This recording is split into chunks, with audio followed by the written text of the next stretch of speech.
En el siglo V a.C., una ciudad se convierte en el eje político, económico y cultural de Grecia. Estamos hablando de Atenas, gracias en gran medida a la figura del político Pericles. Este político, Pericles, fue elegido gobernante de la ciudad desde el 443 a.C. hasta el 429 a.C. Tened en cuenta que este cargo se debía renovar anualmente. Gracias a él, la democracia ateniense se desarrolló y Atenas vivió su época más dorada. Pero no solo la democracia, estamos hablando también del desarrollo de las artes y de la cultura. Con él, como decimos, la democracia se asentó sobre tres principios: la isonomía, la isegoría y la koinomía. Veamos qué significa cada una de estas ideas.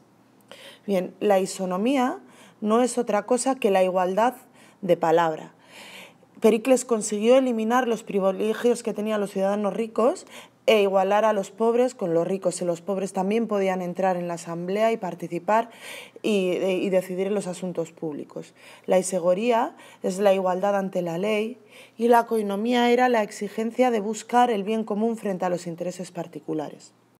Este modelo político exigía de aquellos ciudadanos que querían tener un papel destacado en la asamblea, el órgano donde se decidían las leyes de la polis, una gran preparación oratoria, así como una gran capacidad argumentativa, ya que debían convencer a sus conciudadanos de que las propuestas que ellos hacían eran las mejores.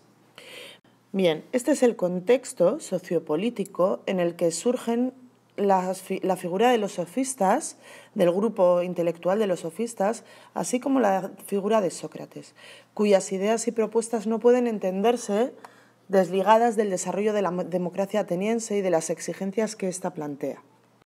Una pregunta que nos puede surgir es ¿qué aportan estos pensadores, tanto el grupo conocido como los sofistas como Sócrates, a la historia del pensamiento? Lo que van a hacer, en primer lugar, es romper radicalmente con la filosofía anterior, es decir, con la filosofía de la naturaleza o filosofía presocrática, dado que el foco de interés intelectual se va a desplazar desde la naturaleza, la physis, hacia el ser humano y su dimensión, sobre todo, ética y política. ¿Por qué ocurre esto? ¿Por qué de repente van a empezar a plantearse cuál es la función del ser humano y la relación entre el ser humano y la sociedad o cómo se debe organizar la sociedad? Como hemos dicho y como veremos, este cambio de interés tiene que ver con el desarrollo de la democracia, que planteaba nuevas necesidades y problemáticas que debían ser resueltas. Por ejemplo, qué educación debían recibir los ciudadanos, o cuál era la función del individuo en la sociedad, o cuáles debían ser las leyes que rigieran la vida pública, así como la vida privada. Esto es, cuestiones relativas a la mejora de la vida de los ciudadanos y de la polis. Pero también tuvo que ver con el callejón sin salida al que llevaron las reflexiones de los filósofos presocráticos, con teorías diversas entre sí, pero sin ser capaces de llegar a conclusiones totalmente aceptables. Iremos analizando poco a poco qué respuestas dan tanto sofistas como Sócrates a las cuestiones relativas al individuo y a la sociedad, pero veremos que sus miradas van a ser totalmente contrapuestas. Echemos un vistazo rápido a las cuestiones que vamos a trabajar para hacernos un mapa mental sobre qué vamos a ver de cada uno de ellos. En primer lugar, veremos qué propuesta educativa plantean los sofistas y qué plantea Sócrates. Mientras los primeros tendrán como objetivo educativo el éxito político, la arete política, Sócrates buscará por encima de todo, como veremos, la verdad, sobre todo en materia moral.